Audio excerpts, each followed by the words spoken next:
Karena kalau nggak bersanad ya repot, banyak yang salah, walaupun yang dibacanya ayat Quran, walaupun yang dibacanya itu hadis, walaupun yang ngajarinnya itu Habib sekalipun, ya ngaku sebagai cucu Rasul tapi tidak punya sanad ilmu yang kompeten, akhirnya salah kaprah, bahkan bisa memanipulasi atau memonopoli ayat Quran. Seperti innama yuridullahu liyudhiba ankum rijsa ahlal baiti wa tahhirakum tathira.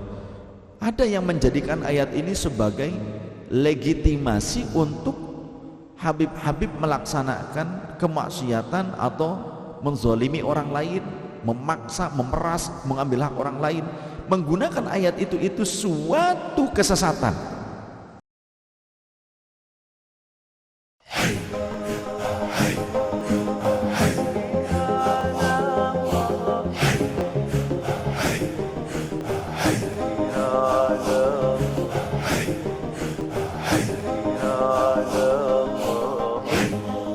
Tidak pakai sanad. Kalau pakai sanad, pemahamannya insya Allah tidak akan berubah. Ngerti potongan-potongan redaksi itu, oh ini maksudnya begini, redaksi yang ini nih, potongan ini satu redaksional yang sempurna ini maksudnya begini. Itulah pentingnya punya guru tuh, ngaji pakai guru tuh begitu, yang bersanad tentunya. Karena kalau nggak bersanad ya repot, banyak yang salah, walaupun yang dibacanya ayat Quran, walaupun yang dibacanya itu hadis, walaupun yang ngajarinnya itu Habib sekalipun, ya ngaku sebagai cucu Rasul tapi tidak punya sanad ilmu yang kompeten, akhirnya salah kaprah, bahkan bisa memanipulasi atau memonopoli ayat Quran. Seperti innama yuridullahu liyudhiba ankum rijsa ahlal baiti wa tahhirakum tathira.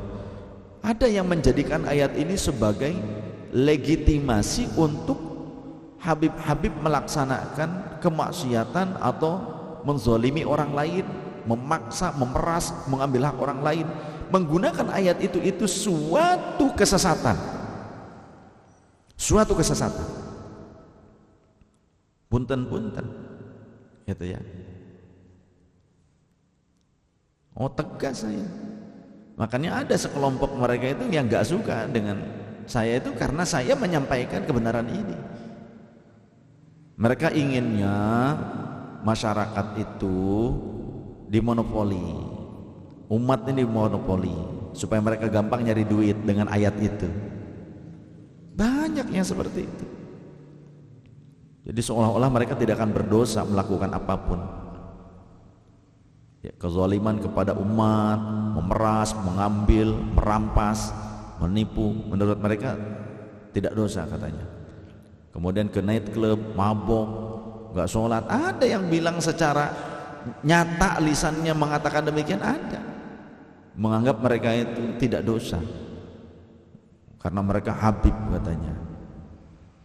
Punten-puntennya nganggo bahasa Sunda, tangkuraksia.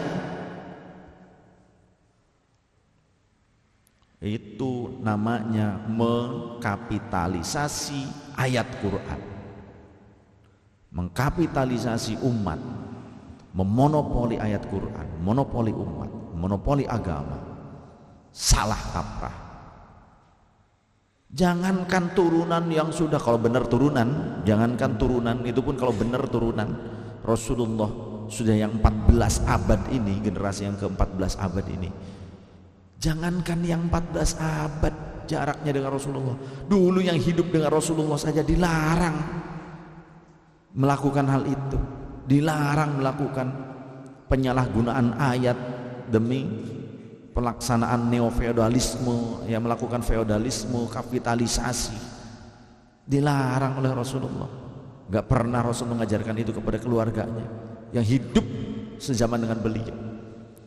Bahkan ayat Quran, ayat yang tadi sebelumnya, 4 ayat sebelumnya, wahai istri Nabi ya nisa'an Nabi, jika kalian melakukan bifahishatin mubayyinah, kemaksiatan, dosa yang jelas menurut syariat, maka yudha'af, akan dilipat gandakan dosanya. Tuh, jadi bukannya enak, justru makin tambah.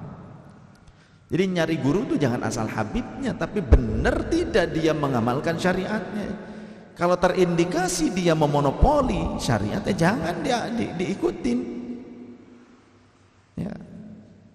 Sekarang banyak kok asal modal imamah, punya duit, kemudian pakai imamah, pakai gamis, pakai jubah, kemudian sering upload di medsos, dianggap ulama, padahal belum tentu.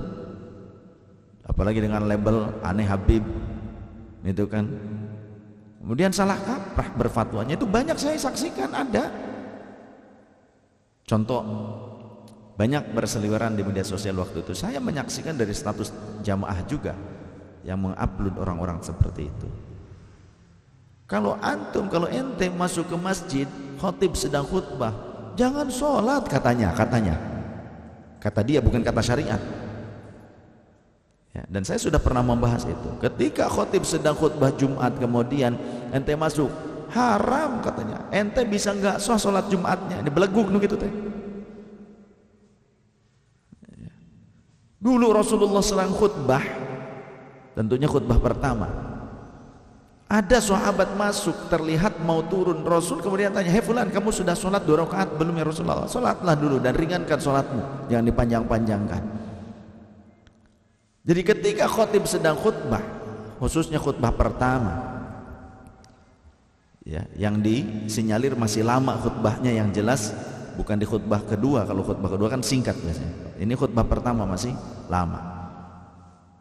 Dan masih bisa melaksanakan sholat tahiyatul masjid, belum duduk di dalam masjid, kita baru masuk masjid, kondisi khotib sedang khutbah. Disunnahkan kita sholat tahiyatul masjid. Itu perintah Rasul. Jadi jangan asal. Kemudian ada juga habib lagi nih, punten-punten. Ya matangnya ngaji itu kudu bener-bener tutuk, jare wong Cirebonnya tutuk ya. Gitu. Harus sampai gitu. Harus bukan selesai sih. Harus benar-benar matang. Ada lagi yang bilang begini. Ya intinya mau habib mau bukan, tapi kenyataannya saya menyaksikan adanya habib itu. Sedangkan masyarakat di Indonesia itu kalau sudah ada label habib seorang olah, itu sudah pasti benar dan sudah harus diikuti. Ini banyak yang salah kaprah. Yang diikuti itu ulama, bukan pemilik nasab. Jangan karena ramai di TikTok kemudian diikuti. Belum tentu ulama. Kalau belum tentu ulama, ya bukan orang yang pantas diikuti. Tidak bisa dikatakan mursyid. Ada yang berkata begini, jika ada wanita yang melaksanakan sholat jenazah, haram, terlarang, gak pernah Rasulullah demikian. Ada yang bilang begitu. Saya melihat itu, tayangan itu berseliweran di medsos. Jadi kalau ngaji ya jangan di medsos. Kalau di medsos perlu adanya penyaringan yang ketat.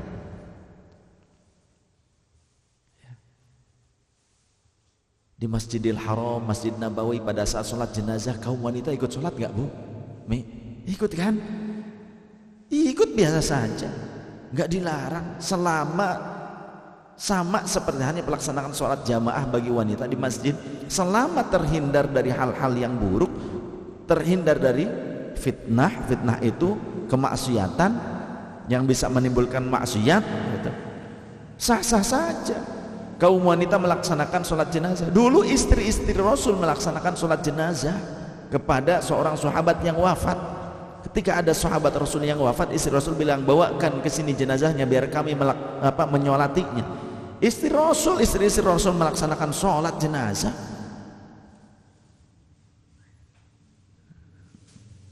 Makanya ngaji loh, pakai kitab, supaya kita nggak ngoceh kemana-mana, nggak karuan, dan harus punya sanad.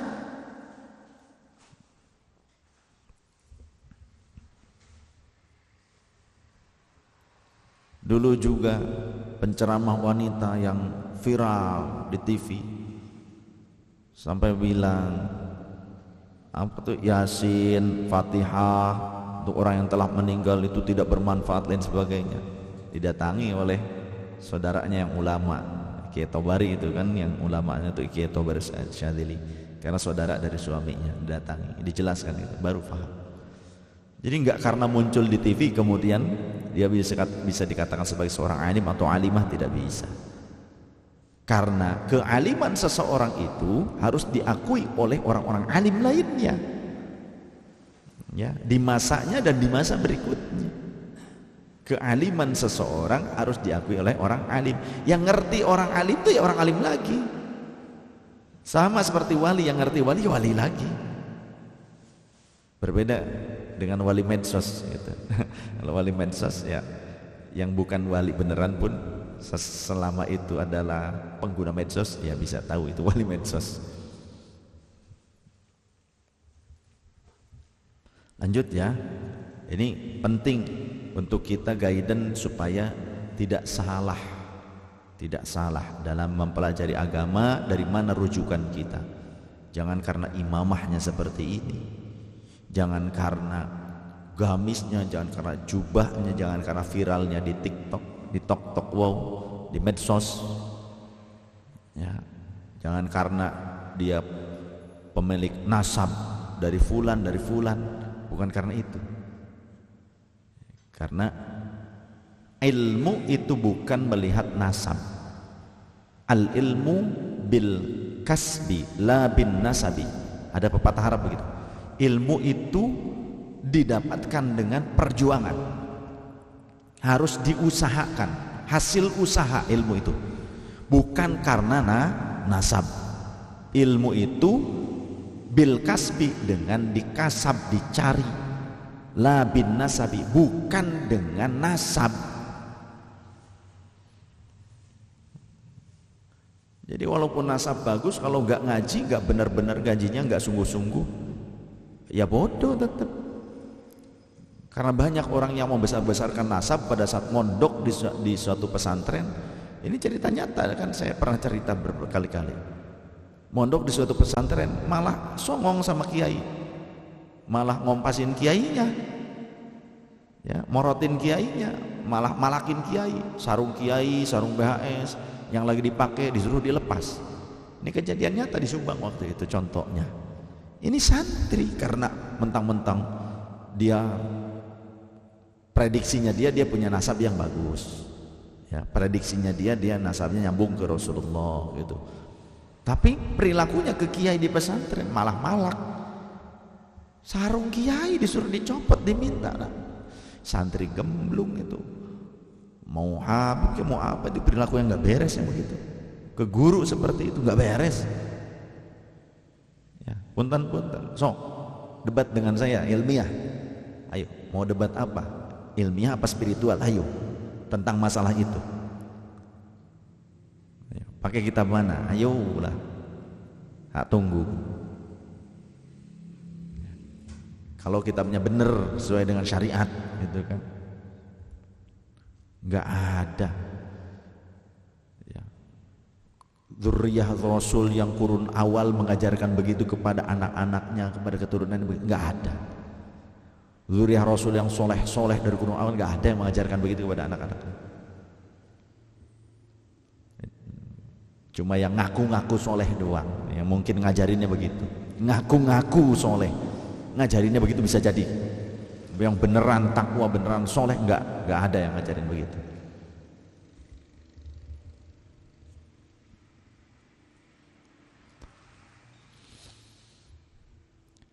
Walau ittasalat as-sufuf wa talat hatta kharajat 'anil qaryati sahhat